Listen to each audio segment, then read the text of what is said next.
No, I wanted it. I was asking if you wanted one too.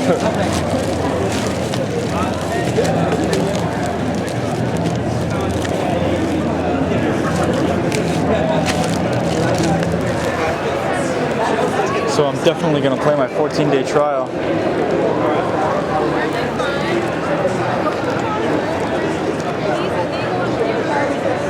Huh.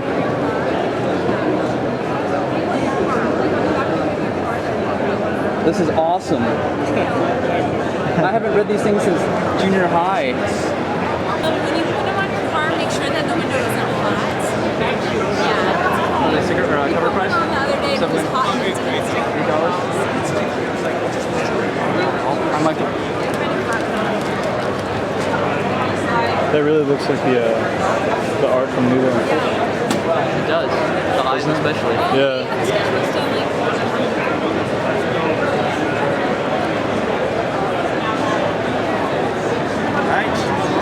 No, we had this institution that would tell us we did this last year.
Hold up.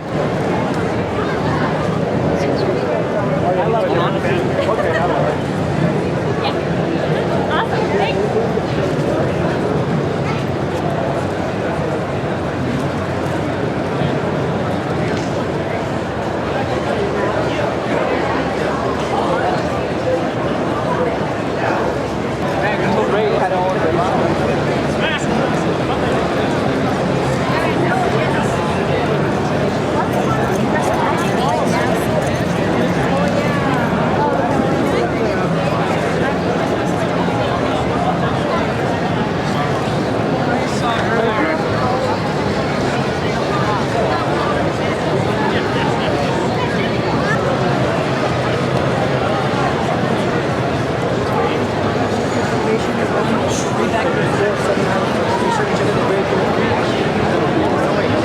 Sorry, we wanted 30.29. We went too far. 30.29?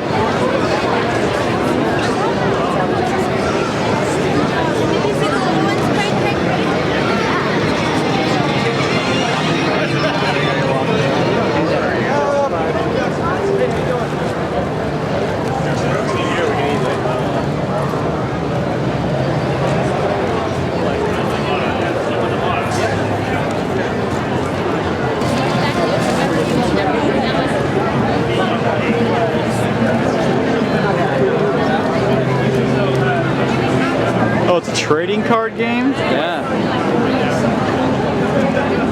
Okay, this is 30.29. This is not figures. Did you, was 30.29 what he said it was going to be? Yeah, that's what he said it was. Do you have his number? Can you call him? Oh my god.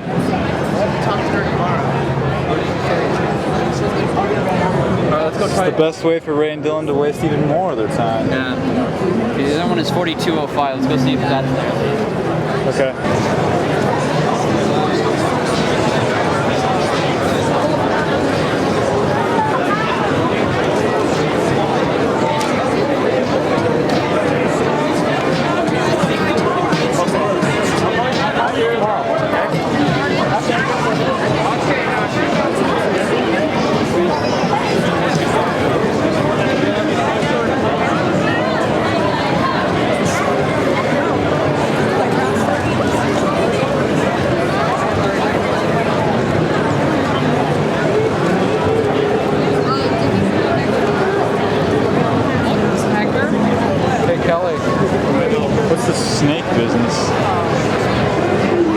Basilisk, dude. Final Destination 3. Huh? Final Destination 3. Oh. I'm just trying to.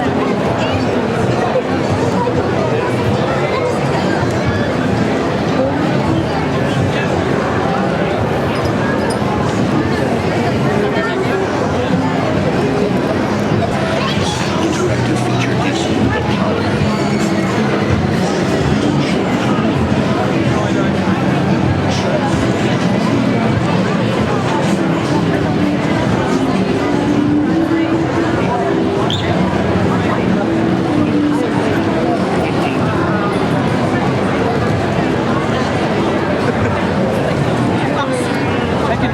Trading card game too.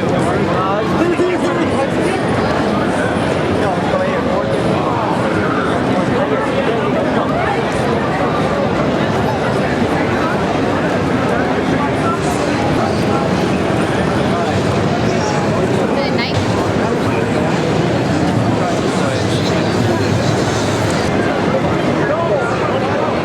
Let's go over there.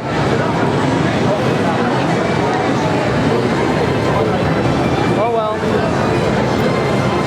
What the?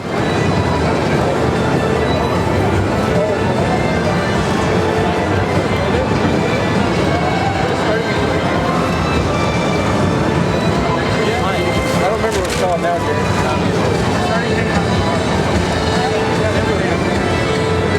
Dude, that's the game that Ray and Dylan have been talking about. We just missed the preview.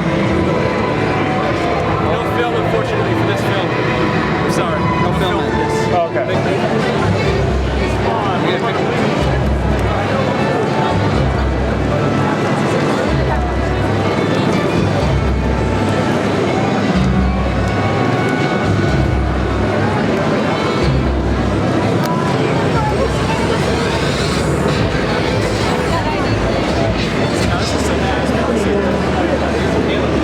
Yeah.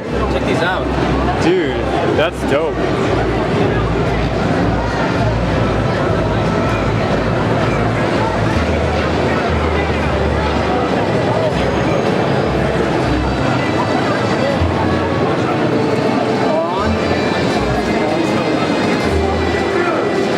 There's even like a give a little butt love to Cloud right there on the bike.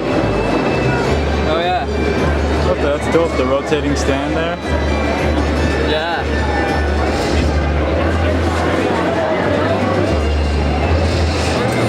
Dude, that Sephiroth sounds badass. Yeah, dude. Say no.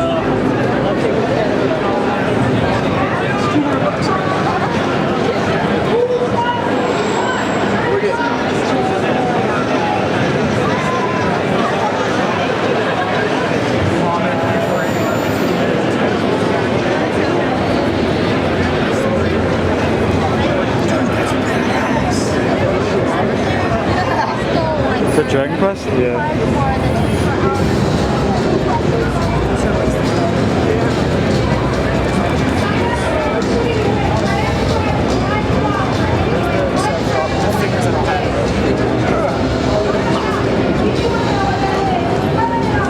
This is a front mission, dude. What's up? This is front mission. Here's the dog game profile. Bahamut. And Cloud's cool ass swords. Bunch of cool ass swords. These are all the summons. Yeah. Ifrit.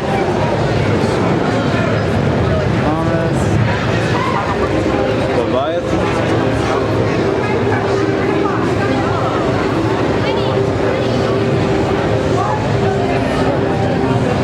Dude, the swords from all the Yeah. characters, yeah.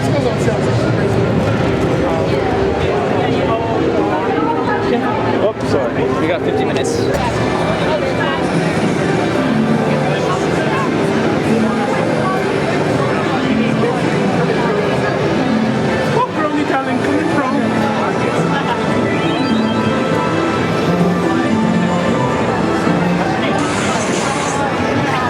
Dude, 12 is over there.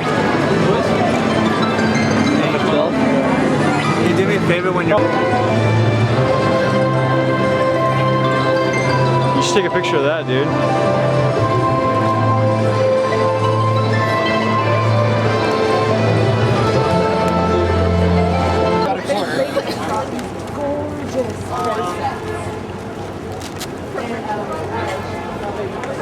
I have dollar bills, do you?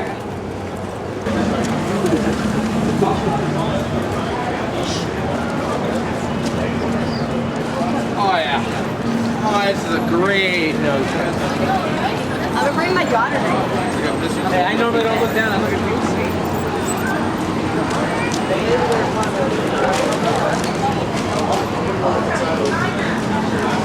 Let's see, we gotta get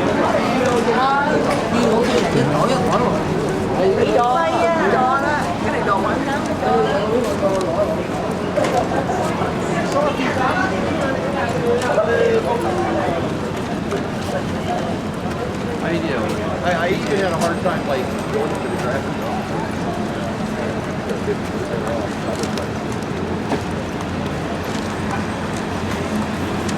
One thing for sure is like I went through a couple years back.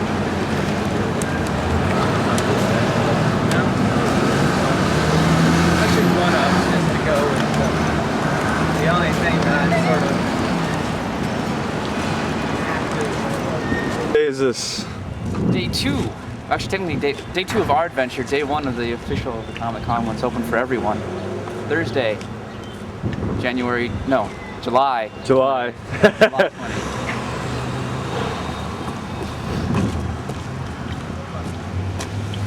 See, I was wondering what this day would officially be. So I guess yesterday would be day 0. Kind of like... Yes, that's what I was thinking too. Day 0 and then day 1, 2, 3. Yeah. Since day 0 is kind of privileged. Yes. Were you awake when Aaron was talking about how they should have programs on fitness and hygiene and No. proper eating? No, I didn't hear any of that. Yeah, it was rather funny. They should have, he said? Yeah, they should have these. Oh, because everyone's geeks and they don't take care of themselves Yeah, well, you know, the comic book stereotype. and play video games, sit around all day.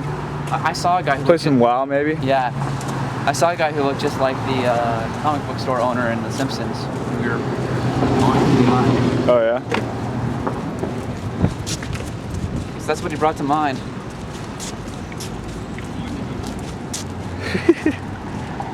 I saw, you know, not too many people seem way out of shape. Yeah. There's some pretty fit people there. Oh yeah. And But I mean, that was day 1, or Yeah. that was day 0 apparently. a lot of goths though. I was really surprised. You love the goths. Along with the woman in the corset.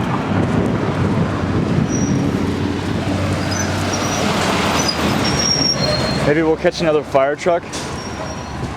Maybe.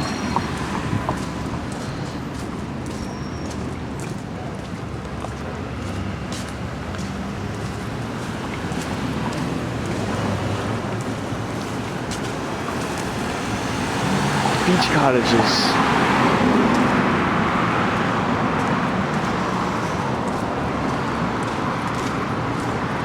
Wow. Yep. 7-Eleven runs.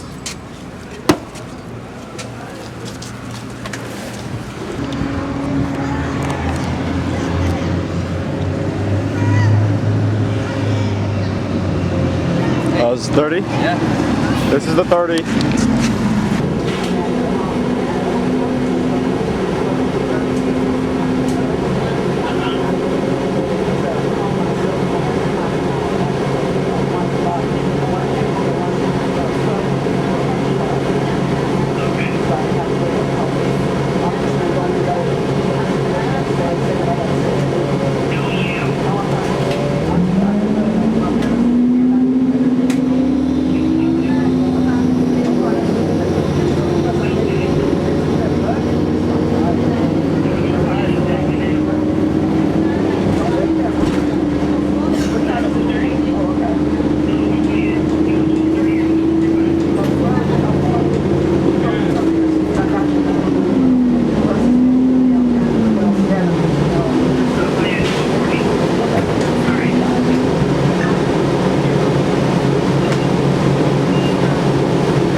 That's definitely going in the video.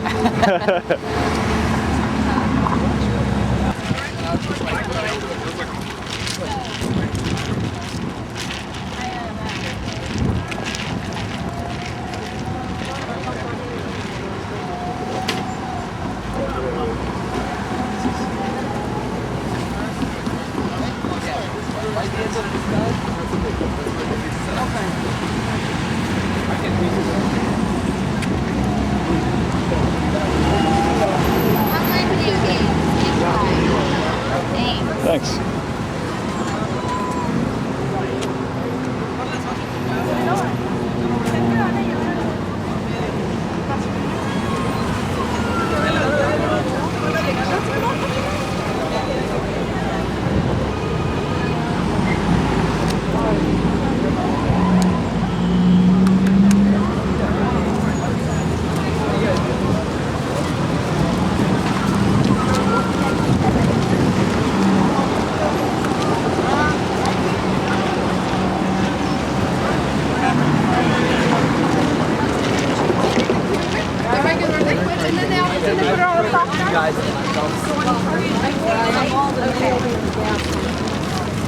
She had a Leroy Jenkins shirt.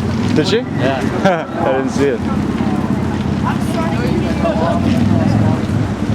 I just saw the chicken and like the Kens, the Gus, Leroy Jenkins.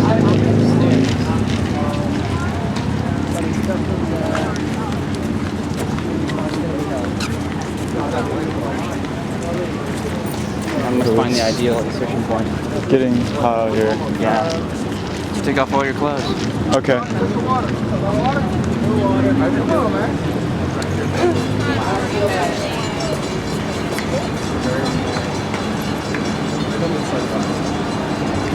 Stay on the sidewalk. We have vehicles approaching. Stay on the sidewalk. What room are we going to first? It's upstairs, right? I think it's like 1A or 1B or something like that. Yeah.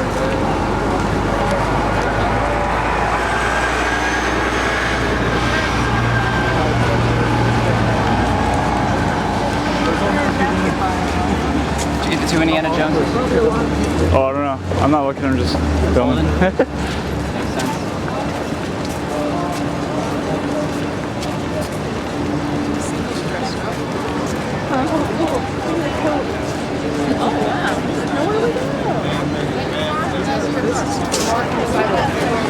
sense. Daniel, ¿qué pasó? ¿Qué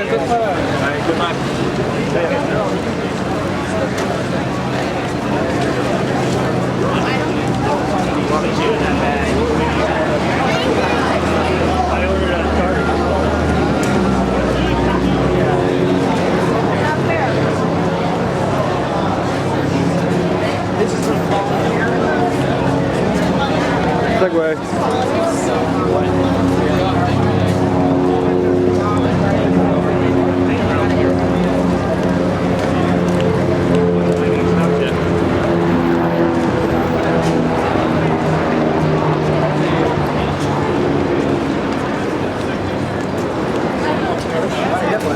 The third issue. Oh, okay.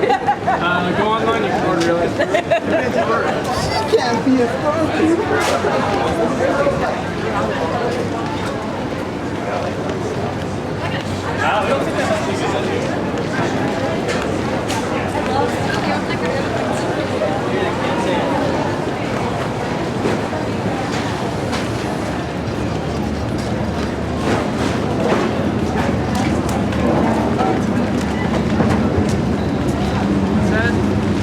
This is the San Diego Symphony. Oh, is it?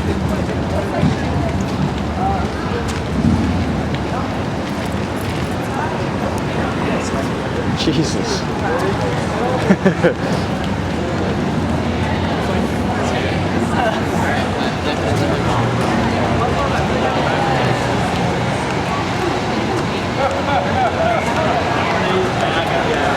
Good to see elbow bang.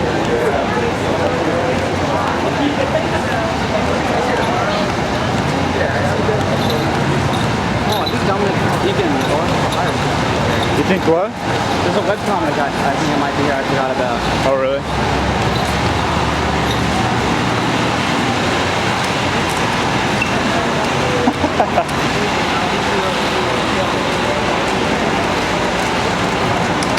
Thank you. Oh, and we're inside.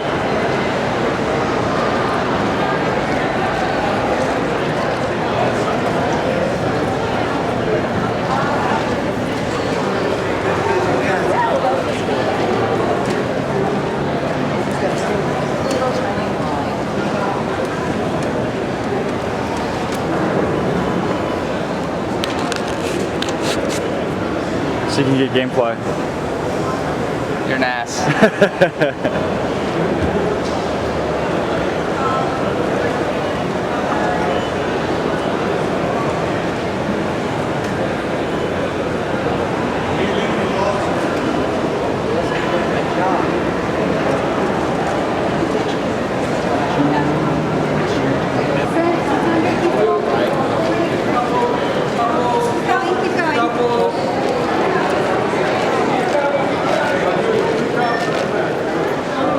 Oh, those are the ballrooms? You almost had a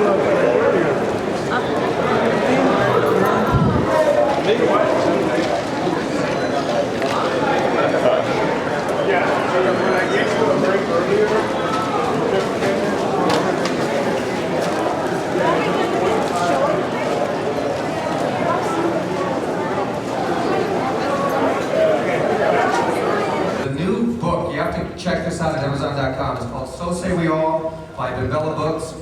It's a series of essays written by 30 different writers exploring the Battlestar Galactica mythos. It's one of the most extraordinarily well-written books I've ever seen. You need to pick that up. That'll be out in October.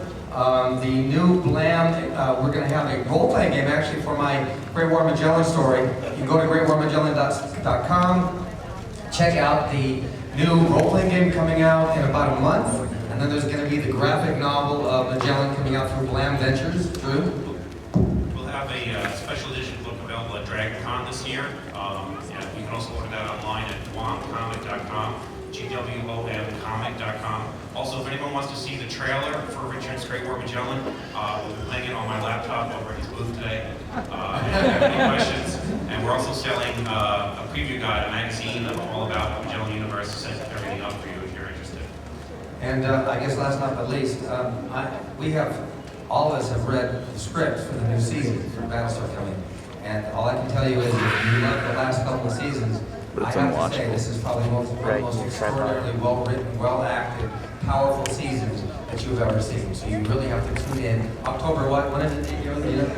7th? 6th? Yeah, October 6th. So anyway, have a wonderful time at Comic-Con this year. Thank you so much for coming.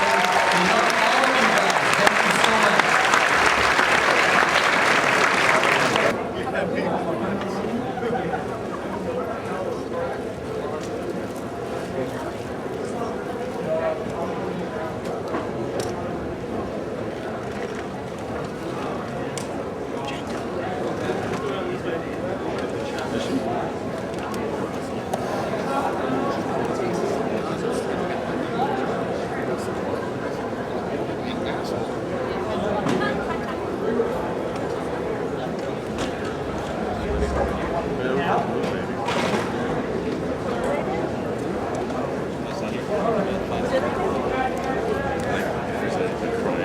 guys.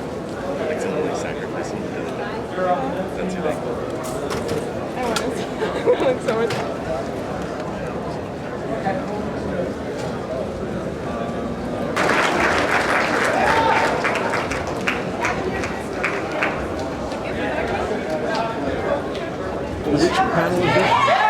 Rosario Dawson, right there.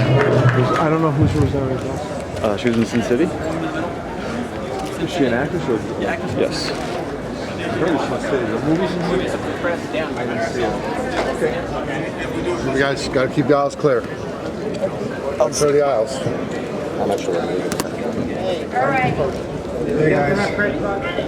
Welcome to our OCD panel. Introduce everybody. Starting from the end is our publisher from 12 Gate. Make sure that people who can use magic or people that manipulate magic don't infringe upon the rights of other people. So I'd say it's kind of like CSI meets Harry Potter or something. There's a lot I'm kidding. There's a lot of, you know, basically, I want to play around a lot with history. I like history a lot. And Peter Minuit, who bought Manhattan from the Algonquin Indian Nation, the Wappinger Indian tribe specifically, you know, a lot of people know he bought it for like the equivalent of $24 and some plates or something. And, you know, it's been widely said that, you know, the Native Americans were gypped, that they were kind of cheated out of the land. So the premise that I came up with for the book is that they knew that that Manhattan was a vortex to another place where magical energies kind of came through. So they sold it to them cheap as a way of kind of screwing them over, so they would have to deal with those problems anymore. And after a while, the OCT came up as a means of stopping those problems and making sure that people in Manhattan were safe, just because those things were there. Thank you. Any other questions? Go ahead, yeah. No? Go ahead. What inspired you, Rosario, to get involved with this comic? My Uncle Gus here is a comic book artist. He's been for a lot of years. I've been around comics for a long time, since I was very little. And he came to me and introduced me to Tony and David and said that they had an idea for a project that they wanted to involve me in. And I saw it and I read it and I just thought it was really amazing, but wanted to be able to be creatively part of it, not, you know, have creative input, not just be the face of it. Because the idea was that I was going to be the look for Sophia Ortiz, who is the protagonist, that introduces you into the world of the OCT.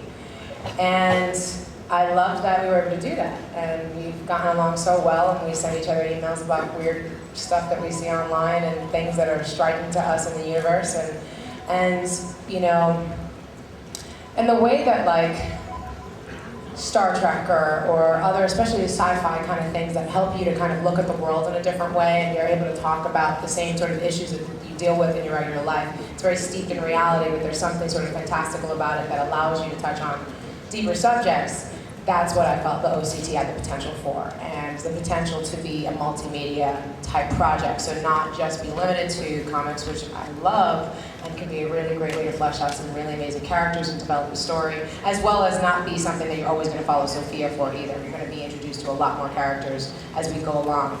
It'll be a lot more ensemble than it's starting off at right now. But also be able to be a project, to be a film, and a video game, hopefully, and all the other things, because I see the potential of the OCT world, you know, not just the character of Sophia Ortiz.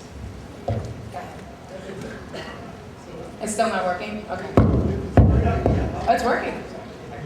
Thank you. Right on. I mean, it's a great idea. Yes. How did you take time away from your film schedule? I mean, you're really busy, to say the very least. Luckily, I'm a night person, and so is David. We do a lot of our stuff online, because actually these guys all live in Atlanta, and I'm in California, so we don't get a whole lot of FaceTime. Actually, it's Tony. It's so good to see you. It's so good to see you, sir. So, you know, we do most of it over the phone and Skype and the internet, which helps a lot. And that's actually part of the easier part, probably, because you know I've done over a couple thousand probably photographs. Tony works off of photographs for illustration, and you know we'll just sit there and do a photo session, and it'll be different types of smiles, different types of anger, different types of ennui, different types of situations. At our booth, actually, there's a picture that he did that was based on a photograph where I was holding a broomstick, but now it's me holding a shotgun. But it's really fun. We kind of go over what the story is, what the panels are going to be, and we just create a bunch of expressions for it.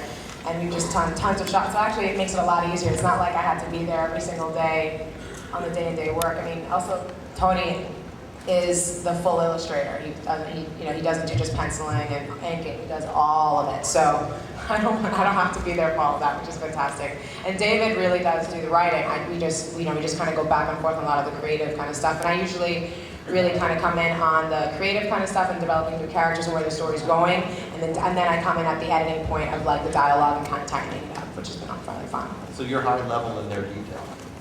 Yeah, I mean we bring what we bring to it, you know, and so I have that experience of storytelling and kind of dialogue and all those different things that I've been doing for so many years, and expressions and character and all that kind of stuff. But they bring all of that other talent. I mean, this is them. This is amazing. I'm really excited to be working with these guys. Thanks, I'll pass it over.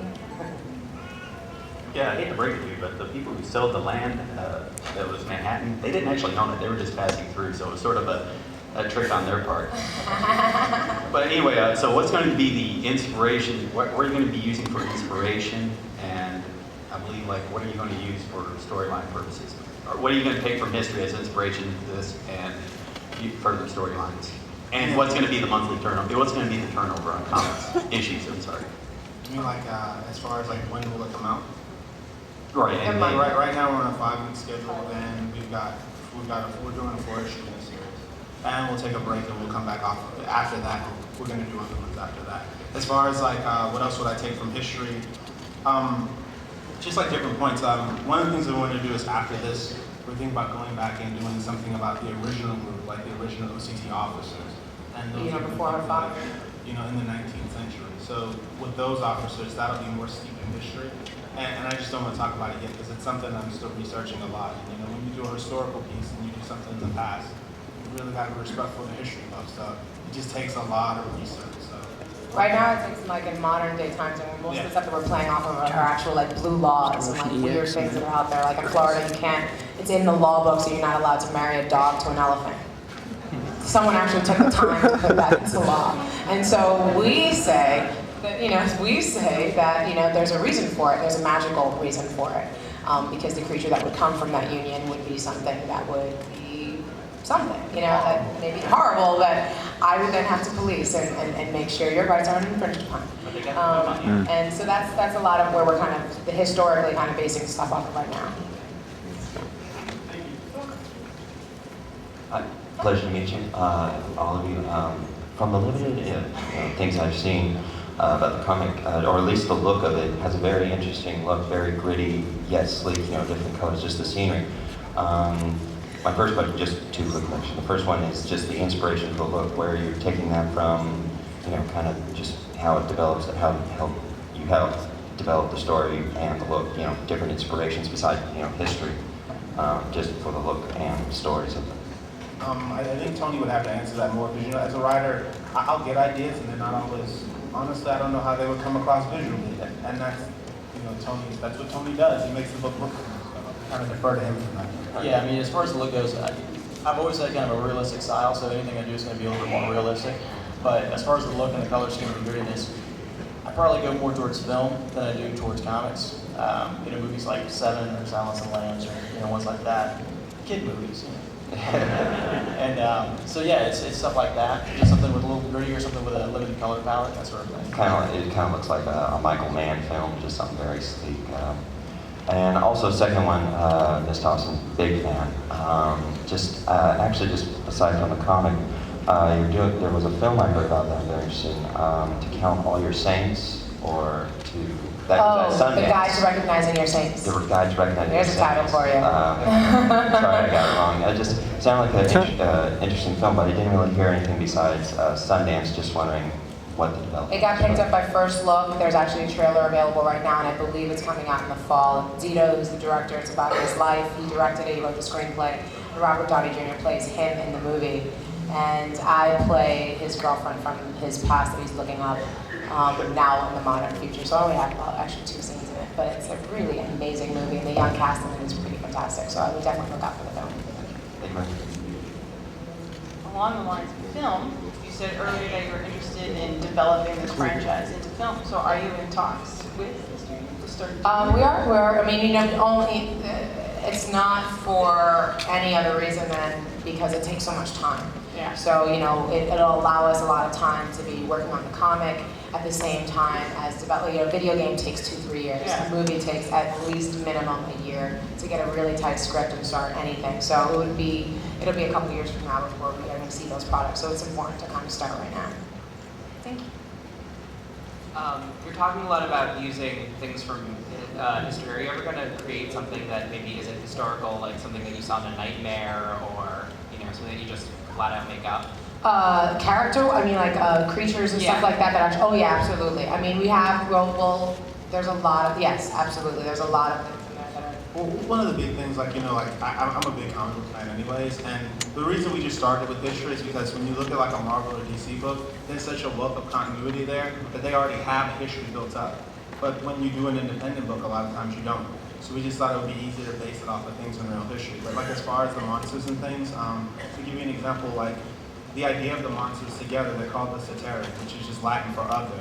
The idea of where they came from and how they were, those were all things that I kind of came up with on my own. I'm a big fan of, I don't know if you guys know dissociative thought, like the idea of taking two totally like things that seem unrelated and kind of linking them together. And when I do things, especially with the monsters, I kind of figured that was the best way to approach it, because you can take something that's very common that people see with monsters and then kind of interject something just kind of out of the blue and kind of make it your own thing. Thank you. Hi, my question is for Rosario. May I call you Rosario? Absolutely. Thank you. This is kind of a general question. What's your policy on people at the Comic-Con wanting to show you their screenplays? And would it make a difference if there's a great part in it for you? Well, obviously. No, actually, I have the policies. I think just in general, you'd have to go through my management for that kind of stuff. Just because I have a couple of friends, especially now that I'm getting into producing and writing and stuff, I have a couple people who've done that. Peter Berg, people who I know for a long time, who got sued because they got handed a script and then he did something later that seems like it might have been borrowed from it, but it totally wasn't. But you know, just leaves those kinds of properties. I promise I won't do that. I'm sure you won't. You say that now. You heard that, right? No. But you're welcome. Actually, I just want to say, brother, this sounds pretty dope. The whole idea, I was raised in X-Files in high school, and that engaged me in ways that kind of put me where I am now. So the aliens did? I can't talk about it here, but on the back, right? Wink, wink. I know that you started a nonprofit last couple of years ago, and to engage me politically through the election process. And so I was kind of wondering too, what X-Files went about it. You guys looking to raise questions with what you're doing now, because this is a very strong genre and essentially has a lot of potential. So, yeah. Right now, so far I'm not looking at it politically. I mean, besides that, you know, I put an ad for Voto Latino, which is the organization you're talking about, because we just got the right to, you can go and use your phone to text and get a registration form to vote. So you can, you know, register through your phone by typing in the number 75444 and putting in the word represent, and you will get a form sent to your cell phone, which is awesome. So we're raising money for that right now and starting to put some PSAs out, and got some really great people like Barack Obama saying might be interested in just some really amazing stuff. But that's a little bit later from now. I think right now we're keeping this a little more, as much as it's, I don't know, we haven't really talked about that, but we're playing with the laws. You know, we're playing with the laws of reality, and we're playing with the laws as they actually do exist to make up a really great story. But I don't think we're going to be, I'm not looking at this as a political venture right now. It's not ex machina.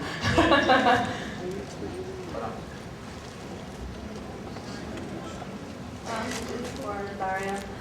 There must be a lot of really good scripts that you get. So how do you decide which ones to reject and which ones to really do? Well, if they suck, it's really easy to reject those. But luckily I have a manager and I have an agent who helped to kind of screen through some things. They just kind of like know my taste, which are fairly varied, but they kind of get how my brain works and why I usually choose things. But right now, because I'm getting into producing and developing and stuff, we're being pretty selective. Like I'm going to be working with Quentin again, with Tarantino in August, September, and we're going to be doing Sin City sometime next year. That's really exciting. But otherwise, like I'm kind of getting, you know, I'm just really focusing on this, and they know that I'm kind of more concerned with developing this comic and the other things that we're doing with it, this other film that I'm producing. So it's kind of nice. This is one of the best parts about this, is really working on this comic, which I'm really excited about, and I think it's really great, and really being a part of this and creating the time for it, because I do have that creative input that I don't normally get to have, or is very limited as an actor on a larger production. So I'm liking being able to carve out the time for this, and yeah. All right. Oh, really? Yeah. The comic sounds really interesting. Is it available now, or is it at the booth and we can pick it up? We're down at the Image Pavilion at the 12-gauge booth, Kevin, 2729. And how many issues now are out? We've got one issue out now, and we'll have one issue out soon. Coming up. Great. And then I also had a question if you have seen or what your thoughts are on the animated fan film where it's the gang from Rent against the gang from Sin City. Have you seen that yet? I haven't seen this. Or like Angel versus Kevin, you know? And That's so dope. See, this is why I like coming to these things. Like, I was in Heroes Con, this guy was like, did you know? I'm like, I don't know these things. And supposedly, like, Kevin recorded this, I still haven't checked on this. Supposedly he recorded a commentary for the entire film, so when you go to watch the movie in the theaters, you can download. Is it true? Damn it, that's so cool. I want to know what the hell he's talking about. Because there's some stuff going on that set. He didn't ask me to be a part of that commentary, So what is sir. it, Gale versus Mimi? Gale versus Mimi. Yeah, he's Yes. doing the high kicks and a little bit, so. I can't wait. I gotta check that out. That's awesome. Thank you. First off, I would say I really like the comic idea. It sounds pretty cool. But what you mentioned, Kevin, are you planning to work, since Clerks 2 is coming out tomorrow, are you planning to work in with him again for his next film? I hope so. I'm kissing butt like nobody's business. But I'm like, Kevin, wink, wink. What's up? I'll babysit. No, he's such an amazing man. I had such an incredible time working with him. He's going to be here on Saturday during his panel, so I'll also jump up hopefully on that as well. But I'd love to work with him again, absolutely. And how did you get hooked up with him? Like, how did that happen? He offered me the role actually and sent the script over to me. It was very hush-hush, and it was awesome. I just loved it and always wanted to work with him, especially after Chasing Amy, because my uncle, I remember when that came out, it was a big deal in our family because my uncle's a penciler, and I was like, thank God you're not a tracer. So, you're welcome. Thank you. Will the Round Man be helping you promote your book at all, Kevin Smith? He has been actually. All right, good for him. Yeah, he did the preview book for Heroes Con. He did a personal interview. Actually, we were in Cannes, and we did a sit-down interview together for the comic. And he's been extremely helpful, actually, and really great. Actually, when the first blurbs came out, a lot of it was posted on his website. So he's been awesome. And then just real quick with David, are you going to be using like mythological characters like the Jersey Devil? And Actually we will. We're going to be using a lot of those. Right now what I've been doing is I've been going through and I've been referencing, because everybody knows monsters, everyone knows vampires and werewolves. So. Chupacabra? Yeah, like the Chupacabra, Black Organs, in the second issue we had the Organs. We've got a Patchwork Man in the second issue, like a guy sewn together from the parts of other people. Just any kind of monsters we can find that are just a little bit out of the way, as opposed to just vampire, werewolf, angry, demon. Cool. Thanks a lot. There's all kinds of interesting architectural histories for New York and political histories, and I'm wondering David, I guess in the theme of this, are you going to be developing any of that? Are you going to talk about the Dutch and then the later settlers and kind of carry through that whole fascinating history of how New York grew? Actually, I talked to Tony about that, and a lot of what we wanted to do with that was to really play that up in the architecture. Because like you're saying, like when you look at New York, especially Manhattan, like being from Atlanta and going up there, it's such a different type of thing, New York is, it really is, it's not really like any other city in the United States, And I think there are a lot of things to be played up there, but I think they work best when they're played up in the architecture, because then it kind of takes you out of just being in a regular city, you know what I mean? Yeah. And then it kind of makes sense that these things could happen there, because those things are because New York is so different. Like, just the Masonic influence, like when you look at a lot of the buildings and the craftsmanship and things, and Tony's really good at picking up on that. There's a lot of how the back actually looks like too, you see it in the back. Yeah, like the concept of Wall Street being the wall. That was the Exactly. Cool. And there's a whole thing, because it's all, where the vortex of magical energy is actually in Lower Manhattan, which is where all the immigration was actually coming through, so it definitely plays on all of that. Excellent. Good, thanks. I know this is a little off topic from the comic, but what was it like for you to work on a film so inspiring and so powerful as Rent? I mean, I love it. I know, it's so powerful. Every time I see it, I went to the play when he was here, I bawled the whole time. I cried, when you were up there, coming back from the park and all that stuff. I went to go see it in Milan, and it was in Italian. It was a true rock Italian opera that I was watching, and I was bawling my eyes out. It's what you do. Seriously, you were the best Mimi I've ever seen. I saw the original, I didn't care for her. I saw Mimi I didn't care for her. I thought you were so much better. I thank you. No, it was really, really amazing. I'm actually really excited because the film that I'm going to be doing with Quentin is actually with Tracy Thomas, my fellow newbie. When we went on that audition together, she does kick ass. She kicks out major booty. And in this movie, she's going to be a stunt woman, so she's really kicking booty. But yeah, no, it was really, really incredible, and I'm very blessed to have those people as my friends now. I just saw Jesse on Sunday, and Wilson actually was in my film that I produced. He did a small bit part, and so did Tracy. So it's awesome. It was really, really incredible. It's a great family to be a part of. So I appreciate all of y'all's support about that. Thank you. All right. Let's see. Kind of some questions right here. Okay, you've already done movies based on comic books, and you've already done comic books yourself.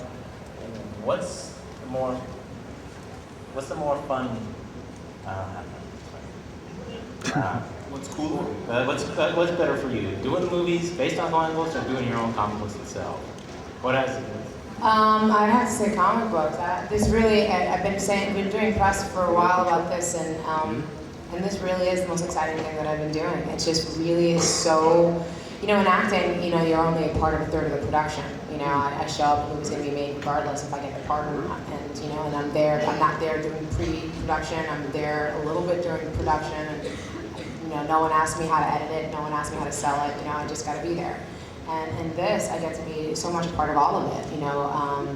Creating Sophia Ortiz's history with her father and her inception and what her world is like, and being an actual New Yorker and having that influence on it, being able to talk to Tony and go, for the cover, I really want that that feeling of Jodie Foster and The Silence of the Lambs, and I'm like, she's sitting there and Buffalo Bill staring at her, and she's got me looking at her through the green, and she's freaking out, and she's totally out of her element, but she's persevering anyway, and she's so tough, and that's what we got, and it's it's fun. It's really amazing and fun to see, to collaborate truly with people and really great artists, and it's been really amazing to be creating stories and being a storyteller, which I haven't been able to really exercise up until this point in this way.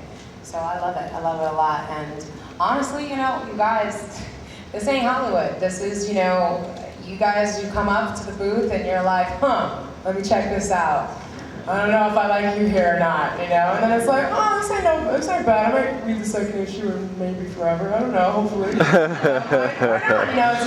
This is a space that you have to earn respect, and I really appreciate that. There's no butt kissing, it's not, in Hollywood, nobody's friends, it's like, and this is a really great place to create some really good connections with people. And I've been geeking out myself. I went to Heroes Con. I'm like, hi, Brian H. Hi, how are you? You're really amazing. It's like, so it's been really, really fun, and I'm loving it a lot. So I hope, we're here. We're going to be at the booth. We're going to be doing signings. It's our independent project. We're pushing it hard. We're here doing the groundwork and grassroots, everything that we can do, just like everybody else. And I really appreciate you guys showing up. One beat to another. Welcome. Thank you. Two quick questions for you. See what you started this? Who was the guy in the shirt? Everybody's calling me Rosario. Would you prefer Steve? All right, just two quick questions for you. One, you mentioned your uncle, and where? Right here. Oh, Uncle Gus. Uncle Gus. Real No, seriously, Uncle Gus.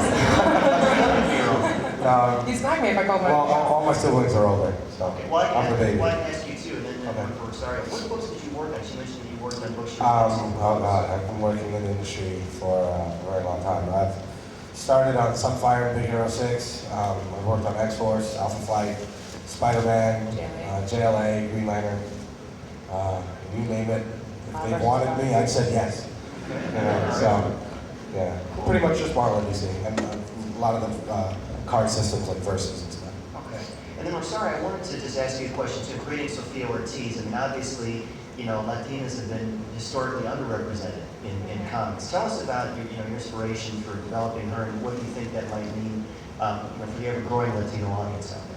That's actually the fun part about it, and where I think it's been interesting to see what people have expectations about it. I think they automatically assume that makes some crazy, sexy superheroine kind of chick, and she is a New York woman, and she is dealing with her family, and she's dealing with modern times and all the prejudices and issues and sexism and all the other kind of stuff that are out there as well. Single parent home. Single parent home, like she's dealing with regular things, and that's what's really exciting about it. You know, I work with the Girls Club in the Lower East Side of New York, and yeah, we're going to do a block party in October, and I want to get all the girls to start to write a comic and talk about what they feel about it, because there are really a lot, you know, as well as being a Latina woman, there's also a large gap in females being in comics as well, and I want to encourage that as well. I think that's a really big deal for me. So, were there any particular sensibilities you wanted to bring to counter that, the stereotypes you're talking about? well, I mean, she's wearing jeans and a shirt, you know what I mean? That's one of the things, and it's like,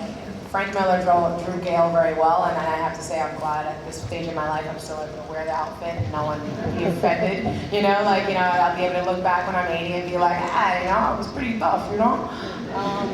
But for myself personally, creating something like this and being a part of something like this is something that is a lot more like who I am.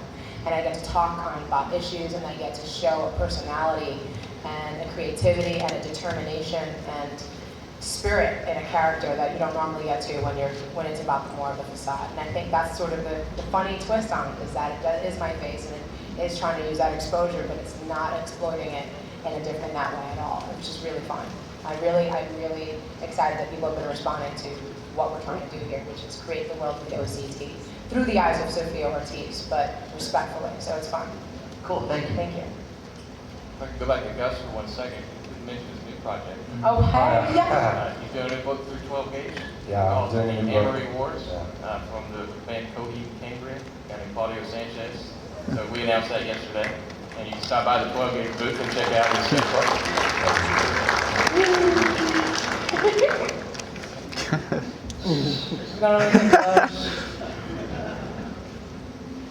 Yeah. Hi, all.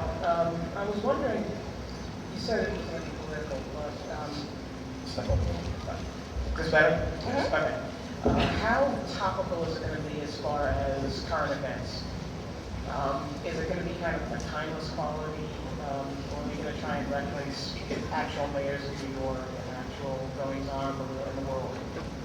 As far as goings on in the world, like, I used to be in the military, and so like a lot of times when I write, it's one of those things like you want to place it in New York, but you want it to be about the story. So there'll be things kind of going on in the outskirts, you know, like every now and then it'd be cool to have like a strike or something there, just to have people not riding on the train. But it wouldn't necessarily be it would be the focus of this, you know. Like New York is a political place, and you can't really escape that. You have to have those issues there, but I mean, like if you've ever been to New York, one thing that was really cool, and one of the things that we brought up in the book is that anywhere you go in New York, there's a group of people that like to fight.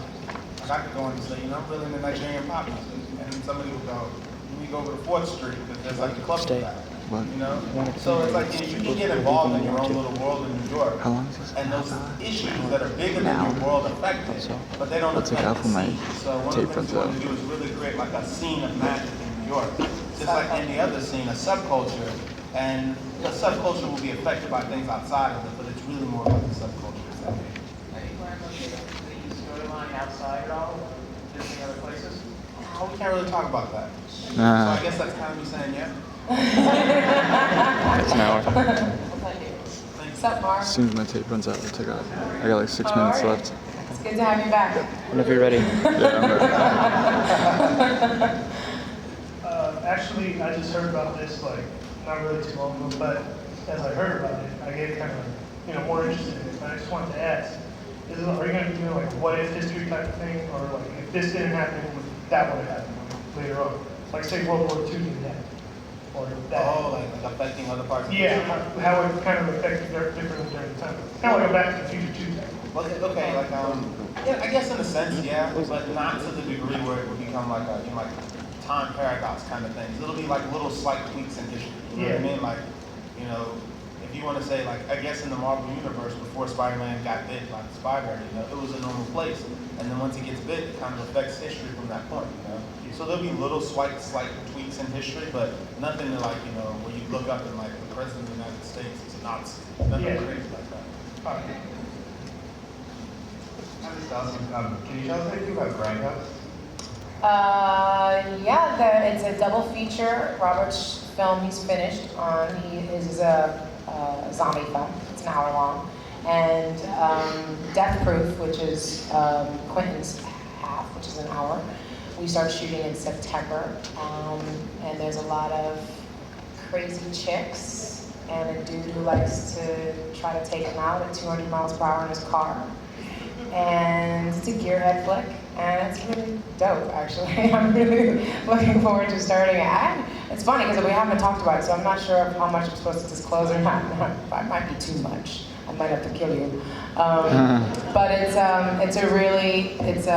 70s slasher kind of films. You know, it's going to have a very scratchy looking, on both films, kind of texture to it. It's going to look like you're going to a movie, you know, an outdoors theater and like drive-in theater. It's going to have crazy smash cuts. I mean, they can only do bad filmmaking on purpose because they're Robert Rodriguez and Quentin Tarantino and still get funding for it because it's going to look crazy, but it's going to be really awesome. It's an incredibly huge cast. So I'm looking forward to it. And you were great, Alexander. Thank you. You were great in everything I've seen.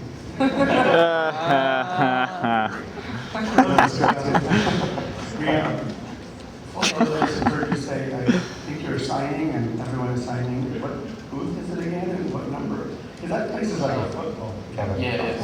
We've got a signing at 2 to 4 right after this in 87. And our booth is on aisle 1280. It's an image comic pavilion put with a 12-gauge backdrop, and we'll be signing this off and on throughout the weekend. Two questions to the entire panel. One, beyond the occult times, are you planning to work together on another comic book or another idea that you want to develop together as a group? And second, no? David's like, I like you, Rosario, but no, I know we're excited about. I know there's something already I want to produce as another comic. And I know we've all talked about it. Yeah, we talked about it. Actually, before to go off on other projects and ideas, and yeah, not necessarily all work together, but you know, we'd be mad offended if there isn't like Tony, you don't go and be in something or like something. Yeah. Oh. Actually, David and I are working on a project far in the future, but yeah. I mean, I think we all have plans together, but we haven't really talked about going beyond this project as a group, but it's not impossible. Yeah, and that'll also be with Kevin. Hopefully, Tony. Hopefully, it'll be like. He's got to get through these first 4. Yeah, and my second question, you're all comic book fans, obviously. Have any of your past comic book readings influenced occult topics? Any writers and artists and influences? I would say the biggest one you've probably seen, the first one. I'm a big fan of Warren Ellis, and I love Planetary. And in the Planetary, they kept talking about this Planetary guy over and over and over, and it was crazy because I had always wanted to see the guy. And when I was in the military, I wrote standard operating procedures for a while. So one of the things that I did, I guess as an homage to that, was in here, we put the officer's manual. So there's 6 pages of the manual in the first issue and 4 pages of the second one to kind of give people a feel, because it was such an evocative idea, and just to hear all the Planetary guy this and the Planetary guy that, it's something I just wanted to see, so I just kind of figured I'd do something like that myself.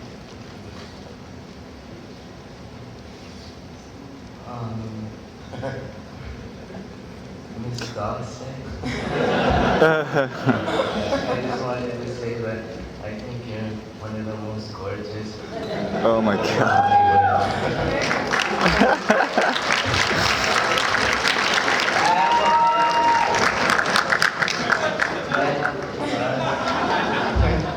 Thank you very much. Have a hug.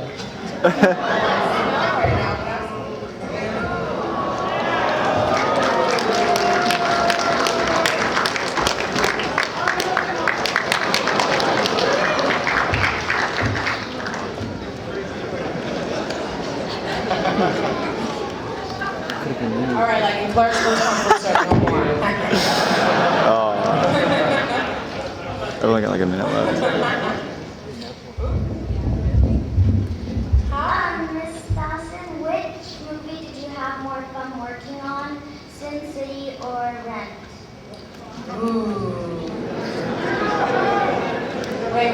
second. How old are you?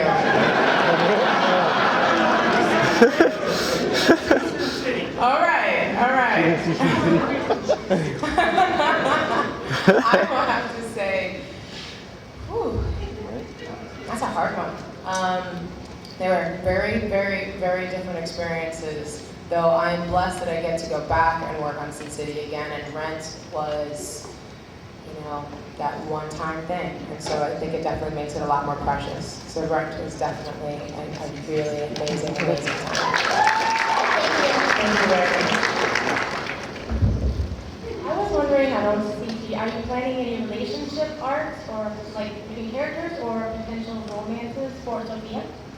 There's potential a lot for Sophia. There's going to be a lot of different things to kind of, you bring in a lot of different characters to help show her evolution, and sometimes that might be a little misleading, because it is the world of magic. But we got something planned. It won't be in the first 4 issues, but yeah, we've been talking about it. We've been rolling it over, so it'll be cool. I can't talk about it, but I promise you'll like it. It's gonna be cool.